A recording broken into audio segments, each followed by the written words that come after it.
Alcohol. The most popular addictive substance used by the man. And not only man, as animals are also known to be its consumers, albeit mostly unknowingly by simply eating fermented fruits. Some of them actively seek the sweet break from the horrors of existence. The depressive effects of alcohol are the reason why we are drawn to it so much. By intensifying the effects of inhibitory neurotransmitters, it has the functionalities of a light analgesic, thus numbing the physical pain, a relaxator of both body and mind, helping to survive the harsh reality, an anxiety reductor, allowing one to break their own limits and fears, though the affected judgment skills may end poorly. Hey, you! You're finally awake. Alcohol and its effects on humans are really prevalent in video games, mostly as consumables or as an element of side activities. Though its portrayal is often light-hearted and humoristic, downplaying the wide array of short and long-term consequences of prolonged alcohol consumption. There are exceptions to this rule, of course, weaving the destructive tendencies associated with alcoholism into the plot for dramatic effect. And yet, this video won't be about it. Yep, there's not a single drop of alcohol in the game I will be talking about. Were I more logical, I would talk about brawling while drunk in the Yakuza series, about Atlus's weird obsession with drinks in Catherine, or a game where you actually make alcohol. By the way, if you didn't, play Sakuna of Rice and Ruin. It forced me to read the materials about the rice cultivation outside of the game, because I got so invested and wanted to make the best rice, to then turn it into shitty sake, so I and the people I was responsible for could get smashed. It's charming, cute, fun to play, and has some really interesting ideas, not found in the other farming games. I recommend it wholeheartedly.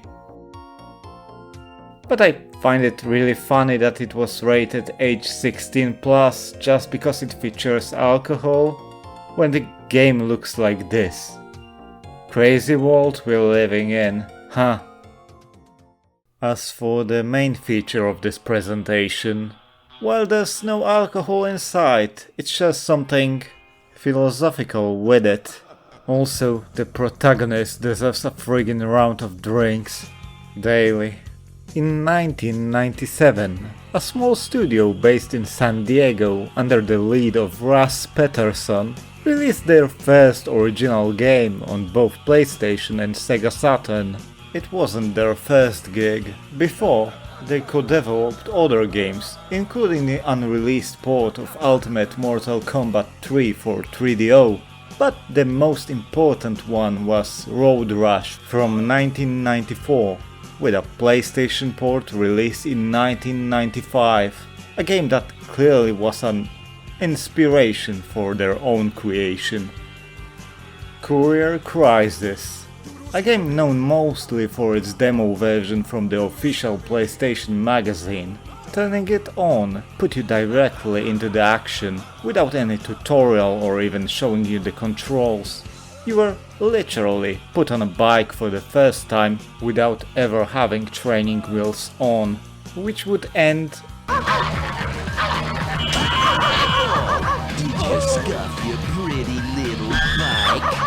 predictably, at least for the several first attempts. It was a frustratingly hard demo, but it felt so sweet when you finally got the innings of the game and cleared the stage. Fun fact, the featured level is actually from the latter half of the game. It was a good choice, as the first few stages are actually really short and pathetically easy, and the harshness of the game was something that bound me and both of my cousins to it. The premise of the game is simple. You're a bike courier, and your job is to pick up parcels from clients and deliver them on time. Each day consists of 2 to 6 deliveries in one of the 5 city districts. And that's all. There's no randomization in each delivery, and you always start each stage at the same point, which is actually a blessing, as while the first few levels are deceptively easy, to the point that you could bumble around and still finish the assignment in time, after a while the difficulty really ramps up and rarely lets go. The life of our protagonist is actually extremely tough. His boss hates him with a passion. You need training wheels, squirrel bait. Is constantly bullying him. There ain't no demand for dead couriers. Laughs at his injuries. You're gonna need some ointment for that one. And is ready to fire him for a single failed delivery. You're fired! Though, even if I think that workplace mobbing is a really heinous act, his comments were really cracking me up, certainly adding to the game's grungy, rebellious atmosphere. Too bad that there's so few of them and they start to repeat quite quickly. There are stray dogs everywhere, hunting in packs just to taste the cyclist's flesh. Curiously, they completely ignore normal pedestrians. One also has to remember that a bike isn't the apex predator of the concrete jungle, and smashing into automobile of any size will end up rather poorly, though not to the degree of real life. O kurwa. Video game couriers are very resilient fellas. The city layout is also quite treacherous, and there are plenty of objects just waiting for the moment when you don't pay much attention or are going too fast to do anything, thus stopping you in your tracks. And falling off your bike not only will injure the courier, slowly lowering his lifespan, but it will also waste precious time, as he'll have to get to and on the bike, and then accelerate to a tolerable speed.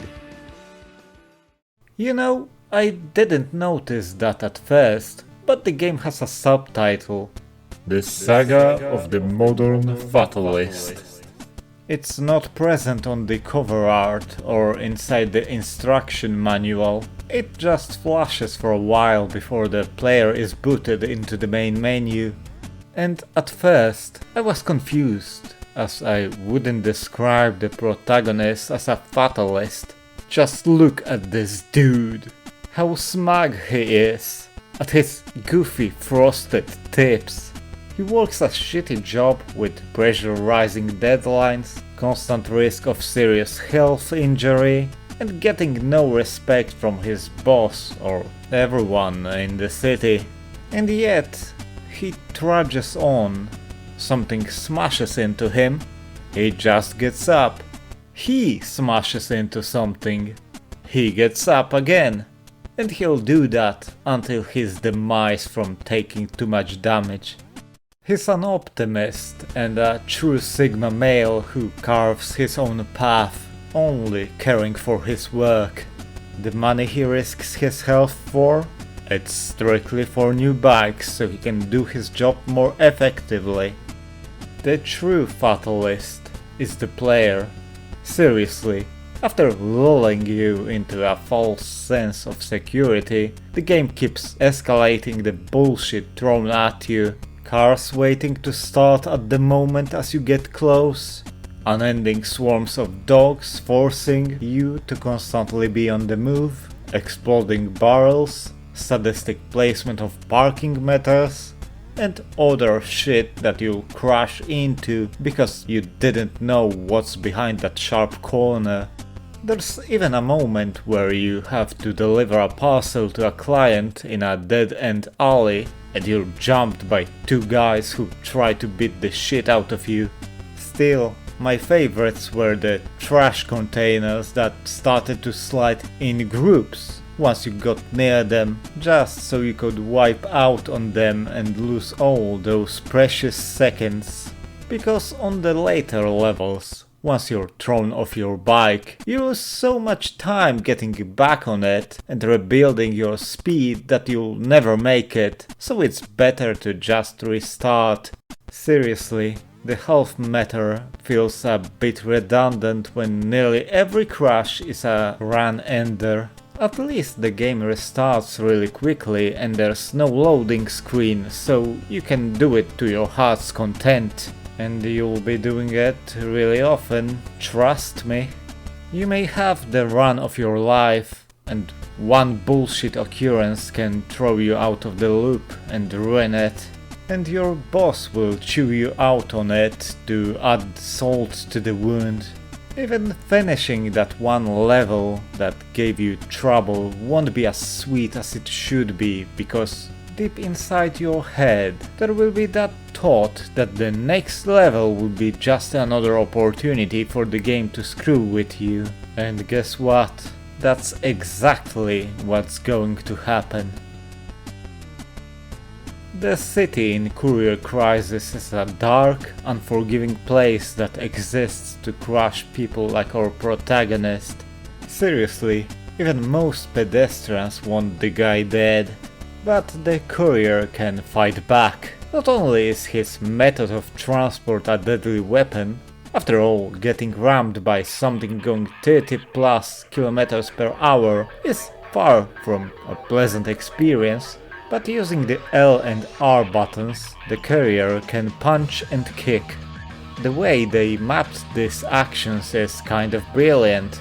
L and R decide on which side the action will be performed. Upper buttons punch, lower kick, and if you press both 1 and 2 buttons on the same side, the courier will show the middle finger, which will incite a verbal reaction from the recipient. Watch it, jerk! And that's the perfect summation of the game's feel. 90s and early 2000s were the years where the edge really became prevalent. Counterculture was on the rise, kids were hooked on MTV, and being seen as cool was all that mattered. And what's cooler than being perceived as an adult and doing adult things? In their eyes, alcohol or cigarettes were just this shortcut to adulthood. Perhaps because of all the manly men in media smoking like chimneys and guzzling the ethanol like there's no tomorrow. But that's just an illusion of adulthood. In fact, it makes them look even more immature. And the same can be said about the Courier Crisis. You're this dude who is too cool for anything. He works doing what he loves, riding his bike. You can punch and kick pedestrians, or simply use them as mobile brakes. Sometimes it's actually a valid strategy, and the speed reduction you get from ramming them can decide if you wipe out or not. You anger the police and make fool out of them while dodging their bullets.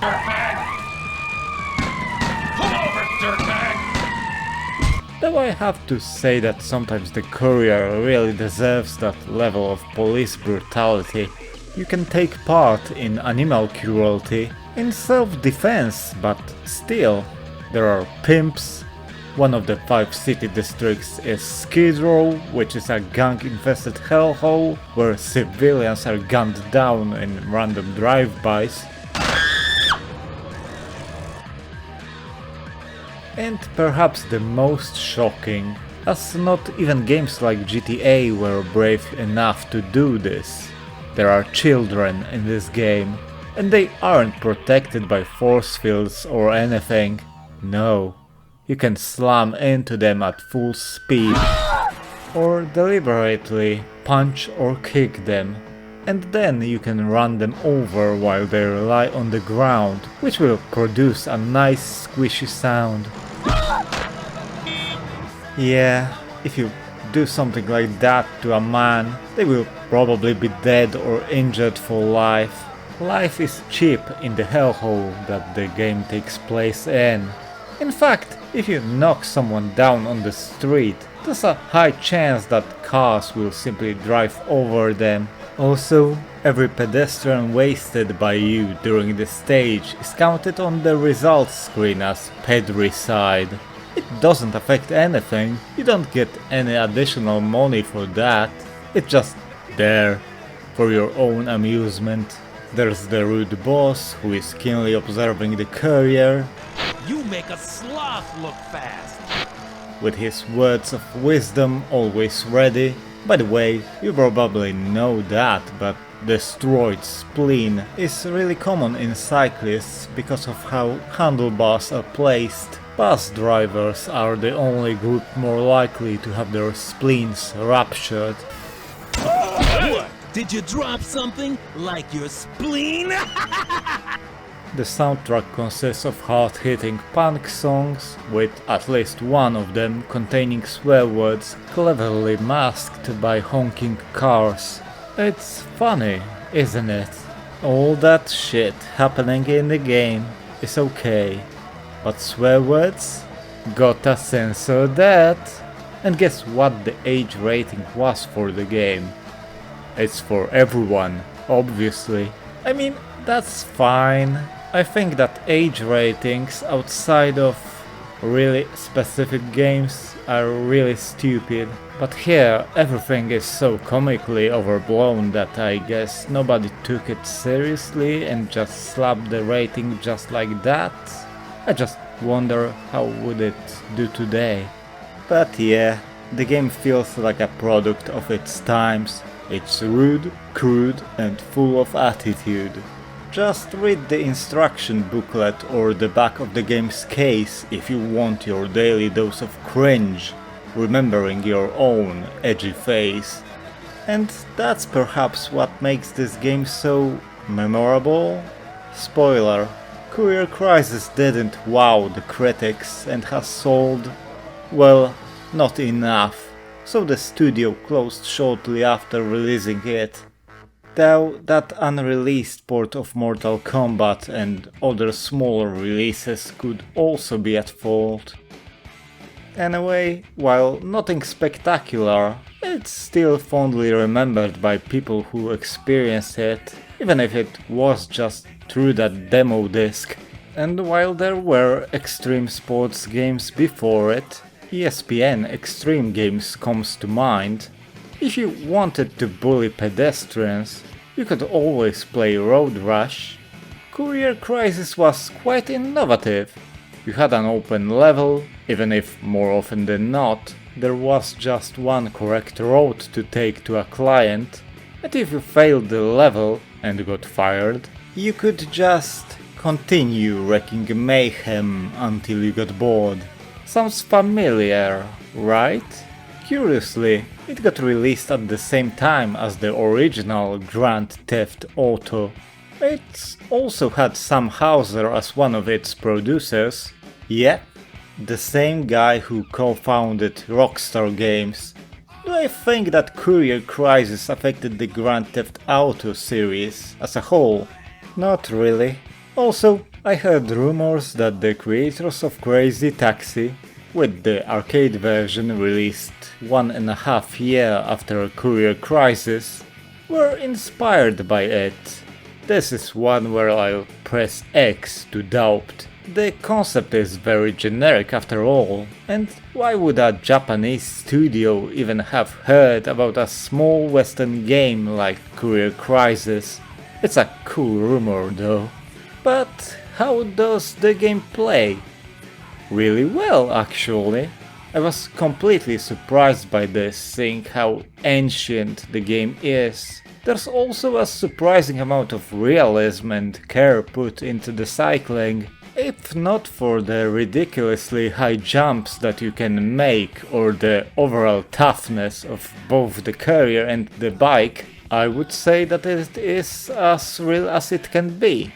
And while riding only requires the 4 face buttons and a directional pad, mastering it is not an easy task.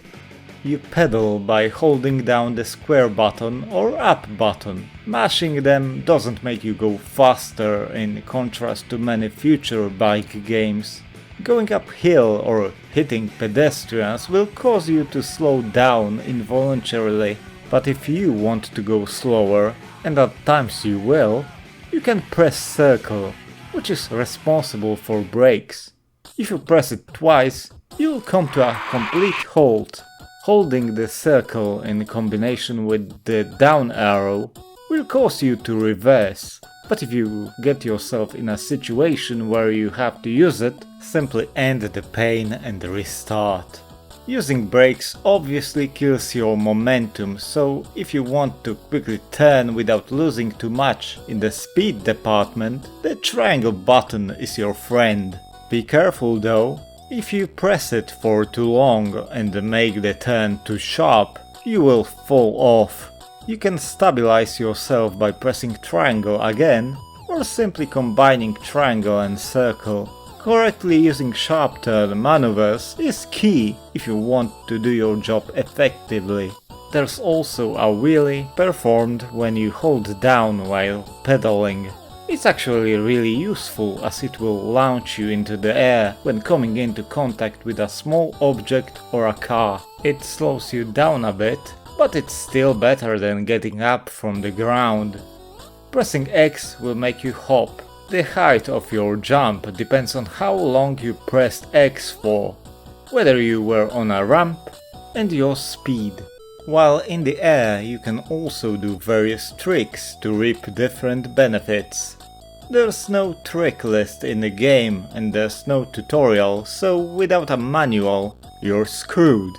Quite literally. Getting power-ups and using them at the right moment is key when going for a high paycheck. Holding down L2 or R2 and pressing up will cause you to do tabletop and earning you a speed burst, which you can use by double tapping up or square. Speed burst is the most important additional tool and enables you to shave many precious seconds from deliveries. L2 R2 plus down will do the cross up, healing you for a minuscule amount. It's rarely useful as after a big crash you'll probably just restart your run.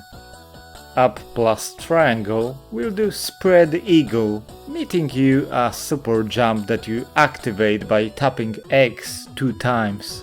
It has its uses, especially when you don't have much time to charge your jump, but it's still situational. Triangle and down is backflip.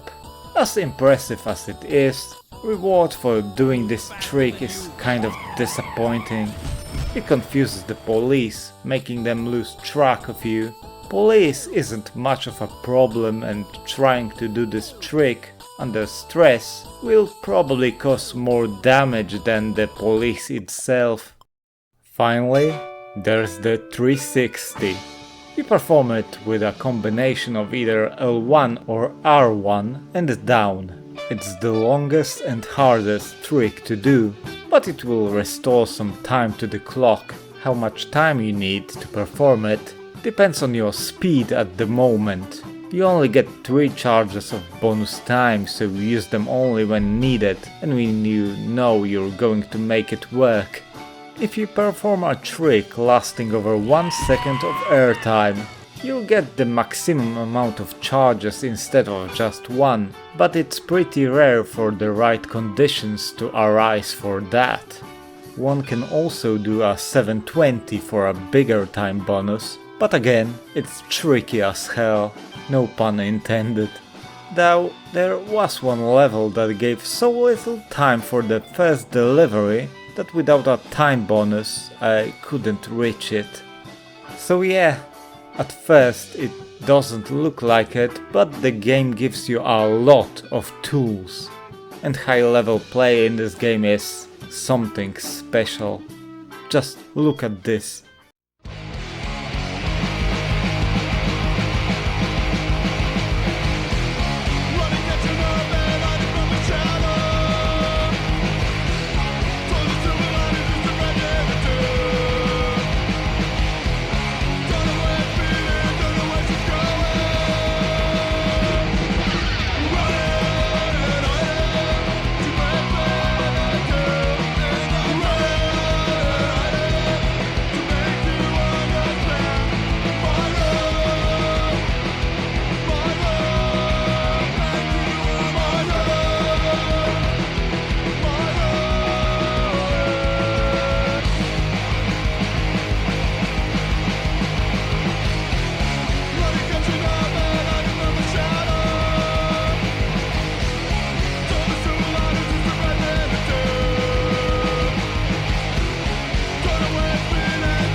I wish I was this cool.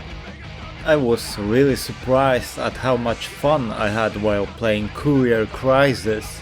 Stages are really short, which is a blessing. You'll be doing a lot of restarts because of the game trying to screw you, or by experimenting and trying to get the highest bankroll for that day. The just one more stage syndrome was very much present, and it's all because the core gameplay loop is good. Though, when you look at it, it's just cleverly disguised checkpoint racing. It's a simple premise, but the game itself can be really tricky, especially if you try to just get by without putting any effort into understanding the game's mechanics. And you know, for all the immature, edgy content, it actually has a really wholesome lesson behind it. During the first stages you can get great results without much effort, just using the basics. But as the game goes on, it starts demanding more from you because, well, you should aspire to do better, right? And you can, just barely, scrape by without any fancy maneuvers if you plan your road well, but you'll end up with a low payroll and your boss will make fun of you.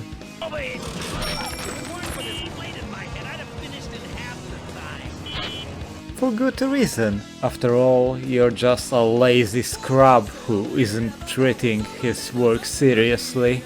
Respect shouldn't be something you get by default. You have to work for it. And if you do well, the boss will throw you a bone from time to time.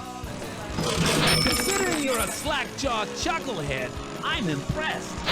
Effort and striving for greatness really do pay off. With your hard-earned cash, you can get many different bikes. And even if the shop screen doesn't have any visible stats, bikes do differ from each other. Not only visually, they differ a lot actually. Your starting bike is so bad and slow that it isn't even funny, and I held on to it for a while because, well, I thought that if you pick a new bike, its price will be deducted from your account, as it should when buying something, but it does not. You can freely change between every bike that has a price lower than the amount of your earned cash.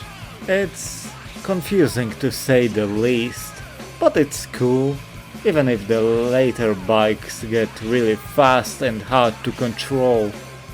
Fun fact, as I'm not much into non-motorized bikes, I was quite surprised to find that GT Bicycles isn't just a bland in-game company name inspired by the game's publisher GT Interactive. No, they're apparently a real deal and they still exist. Hell, they even have an official branch in Poland. Their GTS1 and STS1 both appear in the game and are quite good bikes for the second third of the available levels. Then there's also the rocket bike, which isn't as much of a reward as it is a necessity to finish one of the stages. Rocket bike's gimmick is changing speed burst into a rocket burst, allowing the player to reach insane speeds. Crashing at full speed will wreck you instantly. There is no demand for dead couriers. It has horrible turning, is really heavy, and the cramped city layout of other levels make it really impractical.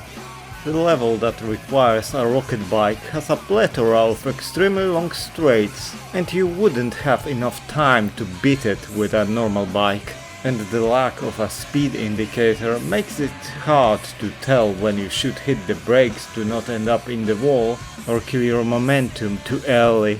I admire that they've designed it a bit like a racing track, with all the signs and other scenery as points of orientation.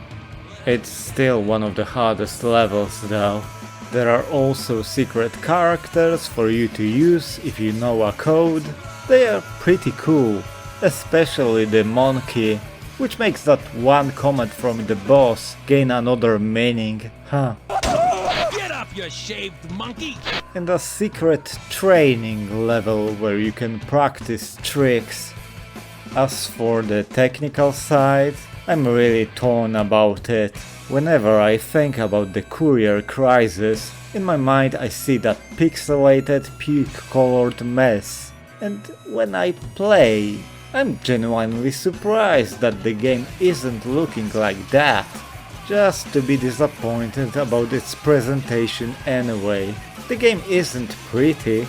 It wasn't pretty even at the time it was released. There's a lot of popping when you cycle through the city, and your field of view isn't all that great.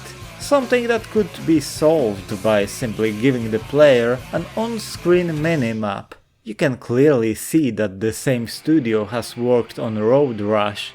Most objects, including the player's character, are sprites placed in a 3D environment. What makes Courier Crisis more impressive, though, is the fact that you have full freedom of movement, not counting the concrete walls everywhere, while Road Rush was an on-rails type of affair. Sure, the city exploration in the original Driver was way more impressive, but the gap between both games is nearly 2 years. The sprite work could be less blocky though. But I really like the overall feel of everything. The menus, the drawn end screens, and especially the wrecked sign. The game is grungy as hell, and the soundtrack selection only confirms it. It is pretty niche, but it was a great lesson fitting for the game. The original compositions were pretty rad too. Too bad that you can't select which song you want to play at the moment. Though if that were an option, I would probably stick to Cardiac Kid's Torchlight on repeat. That song is dope. Also, to the guy who was responsible for sound effects, thanks for putting Looney Tunes sound effects whenever the courier slams the ground so hard he should leave a crater behind.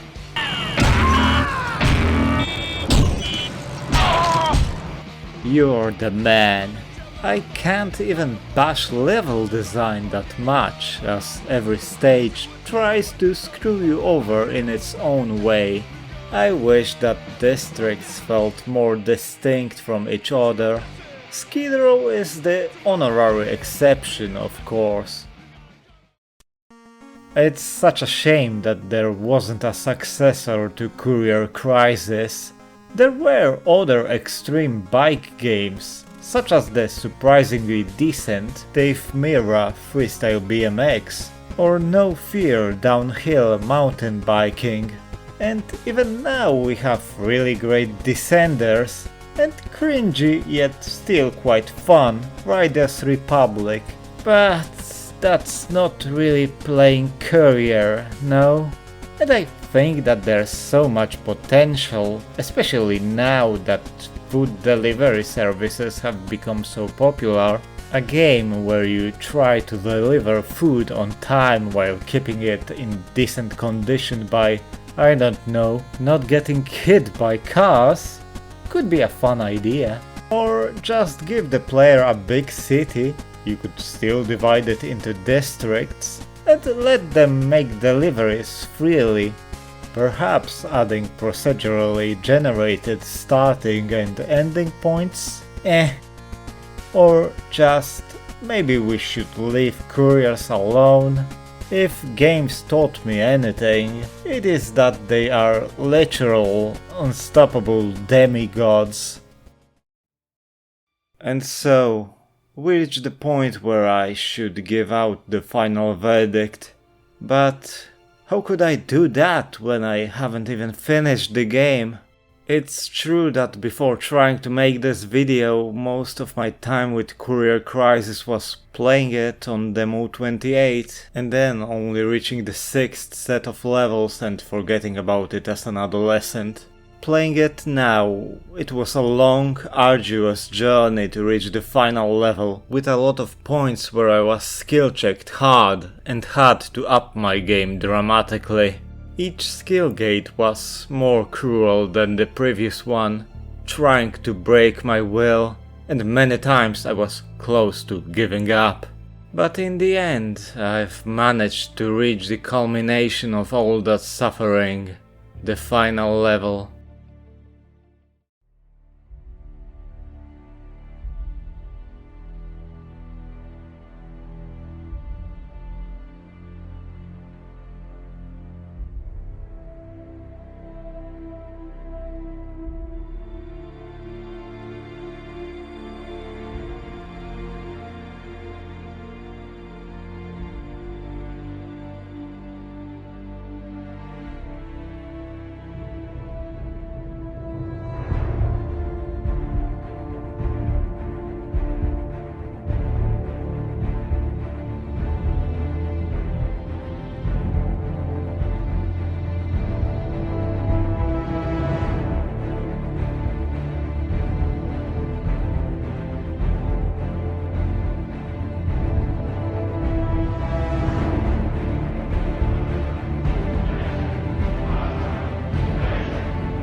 Courier Crisis isn't anything exceptional. There's no groundbreaking technology or gameplay mechanics behind it, a game without a massive budget or hype, like many other products of that era.